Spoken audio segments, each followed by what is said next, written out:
اعوذ باللہ من الشیطان الرجیم بسم اللہ الرحمن الرحیم کلا ان الفجار لفی سجین کلا ان کتاب الفجار لفی سجین وما ادراک ما سجین کتاب مرقوم الی آخرہ۔ ہمارا جو درس چل رہا ہے وہ سورہ مطففین کے سلسلے سے چل رہا ہے۔ 30ویں پارے میں تفسیر کا درس ہے۔ اس میں کچھ مختصر وضاحت کچھ الفاظ کی پہلے کر دیتا ہوں، اور اس کے بعد گنجائش رہی تو آج کے درس میں، ورنہ اگلے درس میں تفسیر شبر سے مختصر تفسیر پیش کی جائے گی۔ پہلی چیز تو یہ عرض کریں کہ یہاں کتاب الفجار کا ذکر کیا گیا ہے، اور پھر آگے چل کر کے علیین کی کتابوں کا بھی اسی سورے میں ذکر ہے۔ سجین کا ذکر ہے اور علیین کا ذکر ہے، یہ دونوں لفی علیین، کتاب الابرار لفی علیین، یہ کتاب الابرار کا ہے ذکر، اور کتاب الفجار لفی سجین۔ دو طریقے کی کتابوں کا ذکر کیا گیا۔ اس سے واضح ہوتا ہے، سمجھ میں آتا ہے کہ دو طریقے کے نامہ اعمال ہوں گے۔ یہاں البتہ دو احتمال ہے، وہ عرض کر دوں۔ پہلا تو یہ ہے کہ کتاب فجار جو ہے وہ نامہ اعمال ہے، اور اگر کتاب فجار نامہ اعمال ہے تو سجین وہ مکمل رجسٹر ہے، وہ دفتر ہے، وہ بڑی کاپی ہے کہ جس میں سب کے اعمال تفصیل سے درج کیے گئے ہیں، ٹھیک ہے۔ اور چونکہ اہل شر کے اعمال اس میں درج کیے جاتے ہیں، تو اس کو کتاب فجار کے نام سے تعبیر کیا گیا ہے کہ کتاب فجار کے جو ہے وہ سجین میں ہوگا، ٹھیک ہے۔ تو سجین جو ہے وہ فجار یعنی فاجروں کے نام اعمال رکھے جانے کی جگہ ہے، رجسٹر ہے گویا۔ اور یا تو کتاب فجار جو ہے وہ قسمت کو کہتے ہیں، سرنوشت کو کہتے ہیں۔ اگر سرنوشت ہے مراد کتاب فجار سے ان کی قسمت، تو اس کا مطلب یہ ہوا کہ سجین جو ہے وہ جہنم کا پسترین طبقہ ہے، جہاں فجار کو رکھا جائے گا، ٹھیک ہے، اور جس کا نتیجہ ویل اور افسوس کے علاوہ کچھ بھی نہیں ہے۔ تو یہ دو احتمال یہاں پر سجین اور کتاب فجار کے لیے ہے۔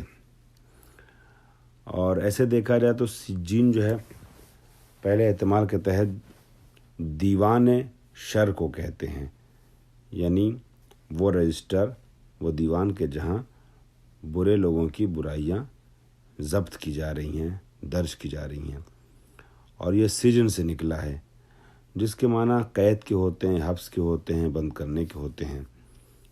میں نے گزشتہ درس میں جناب یوسف کی داستان بیان کی تھی، سجین کے سلسلے سے جو آیتیں آئی ہیں اس کا ذکر کیا تھا۔ قید خانے کے لیے سجین کہا جاتا ہے۔ یہاں چونکہ قید کر لیا جاتے ہیں، جو اعمال سرزد ہو رہے ہیں اس کو ضبط کر لیا جاتا ہے، لکھ دیا جاتا ہے، حبس کر دیا جاتا ہے، اس لیے سجین سے تعبیر کیا گیا ہے۔ جس میں اچھا، اور مرقوم کیا ہے؟ مرقوم واضح کتابت ہے، واضح کتابت، بالکل کلیئر، شفاف، جس میں تمام ارقام یعنی تمام لکھی ہوئی چیزیں صاف صاف نظر آئیں۔ ایک لفظ آیا ہے اس کے اندر قرآن مجید میں، اسی سورے میں آگے چل کے، کلا بل رانا، ٹھیک ہے، علی قلوبہم۔ یہ رانا کیا ہے؟ رانا کے لیے علماء نے تحریر کیا ہے کہ غالب آ جانے کو کہتے ہیں، چھا جانے کو کہتے ہیں۔ رانا نہیں، غالب آ گیا، چھا گیا۔ ارائک کمروں میں رکھے ہوئے تختوں کو کہتے ہیں، سریر کو کہتے ہیں، سریر عربی، جس کو مطلب ارائک کا دوسرا نام سریر یا سرور ہے، مسحری، تختے، مسحریوں کو جو ہے وہ ارائک سے تعبیر کیا جاتا ہے۔ رحیق کا لفظ بھی اس میں آیا ہے، مومنوں کو جو چیز دی جائے گی اس کے لیے رحیق، رحیق مختوم، جو چیز پلائی جائے گی۔ تو رحیق سے مراد جو ہے وہ پاکیزہ ہے، صاف شفاف شراب کو کہتے ہیں۔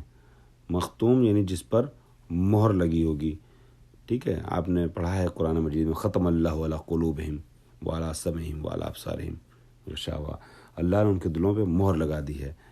ٹھیک ہے، اور نبی اکرم کو خاتم النبیین بھی اسی لیے کہتے ہیں. ایسے تو خاتم النبیین ہیں، نبیوں کا سلسلہ اختتام ہوتا ہے ان کے ذریعے، لیکن خاتم النبیین کہا جائے تب بھی اس کی توجہ یہ کی جاتی ہے کیونکہ نبی اکرم کے ذریعے سے گویا سلسلہ نبوت پہ مہر لگ گئی ہے. خاتم جو ہے لگایا جاتا تھا جب کوئی لیٹر ہوتا تھا، لیٹر بند کیا جاتا تھا لکھنے کے بعد مکمل ہو جاتا تو اس پہ مہر لگا دی جاتی تھی. ٹھیک ہے، اس کو بھی مختوم کہتے تھے، سربستہ خط کو. اور خاتم انگوٹھی کو کہتے ہیں، چونکہ انگوٹھی سے پہلے مہر لگائی جاتی تھی اس لفظ مختوم کا استعمال کرتے تھے. یہاں پر یہ مراد ہے کہ بالکل پیک، بالکل بندھی ہوئی بستہ. ٹھیک ہے، اور بالکل فریش تازی نئی شراب کے ظروف ان کو دیے جائیں گے. البتہ شراب جو ہے وہ پاک و پاکیزہ شراب طہورہ. ٹھیک ہے، مختوم جس پر مہر لگا دی جاتی ہے. اور تنافس کا ایک لفظ اس میں آیا ہے. ٹھیک، متنافسون. تنافس کا کیا مطلب ہوتا ہے؟ کسی نفیس شے کے بارے میں مقابلہ کر کے آگے بڑھ جانے کا جذبہ رکھا جائے. فَلْيَتَنَافَسِ الْمُتَنَافِسُونَ.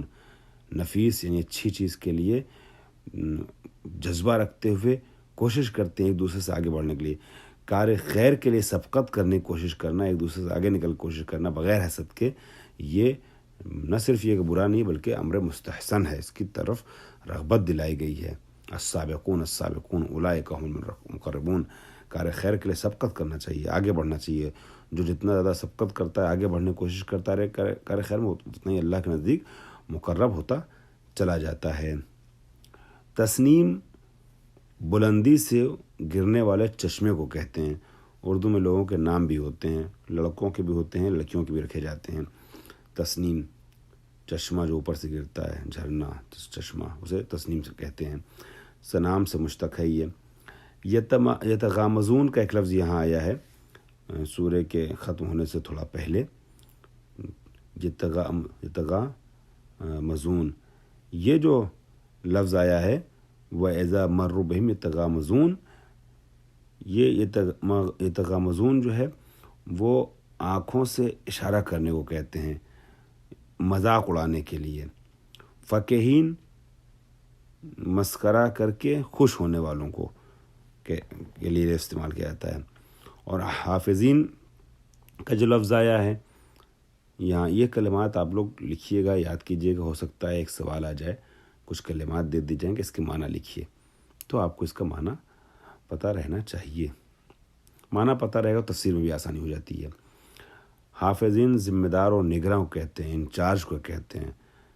ٹھیک ہے، نگہبان کو کہتے ہیں، نظر رکھنے والوں کو کہتے ہیں، ناظر کو کہتے ہیں. جس طرح کفار مومنین کو اچھا ایک لفظ آ گیا ہے یضحکون، اس کے لیے عرض کر دوں.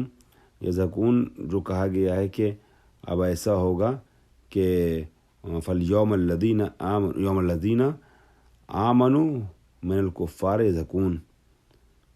وہ لوگ ہنسیں گے، مذاق اڑائیں گے. الَّذِينَ آمَنُوا، وہ لوگ جو ایمان لے آئے.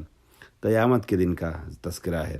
ابھی دنیا میں کفار استہزاء کرتے ہیں کئی بار مومنین کا، لیکن محشر میں مومنین کو موقع ملے گا ان کا استہزاء کرنے کا.